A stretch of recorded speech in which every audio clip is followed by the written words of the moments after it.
حضرت عبد الرحمن بن ابی نعم سے روایت ہے کہ اہل عراق کے ایک شخص نے ابن عمر رضی اللہ عنہما سے مچھر کے خون کے بارے میں پوچھا جو کپڑے میں لگ جائے کہ اس کا کیا حکم ہے، تو ابن عمر رضی اللہ عنہما نے کہا، اس شخص کو دیکھو، یہ مچھر کے خون کا حکم پوچھ رہا ہے، حالانکہ انہی لوگوں نے رسول اللہ صلی اللہ علیہ وآلہ وسلم کے نواسے کو قتل کیا ہے، اور میں نے رسول اللہ صلی اللہ علیہ وآلہ وسلم کو فرماتے ہوئے سنا ہے کہ حسن اور حسین رضی اللہ عنہما یہ دونوں میری دنیا کے کہ پھول رسول ہیں۔ اللہ صلی اللہ علیہ وسلم نے فرمایا، جو شخص فاقے کا شکار ہو اور اس پر صبر نہ کر کے لوگوں سے بیان کرتا پھرے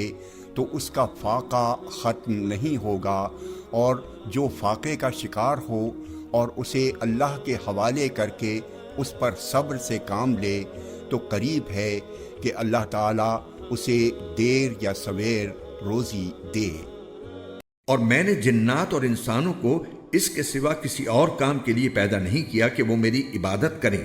میں ان سے کسی قسم کا رزق نہیں چاہتا اور نہ یہ چاہتا ہوں کہ وہ مجھے کھلائیں۔ اللہ تو خود ہی رزاق ہے، مستحکم قوت والا۔ غرض جن لوگوں نے کفر اختیار کیا ہے ان کی اس دن کی وجہ سے بڑی خرابی ہوگی جس کا ان سے وعدہ کیا جا رہا ہے۔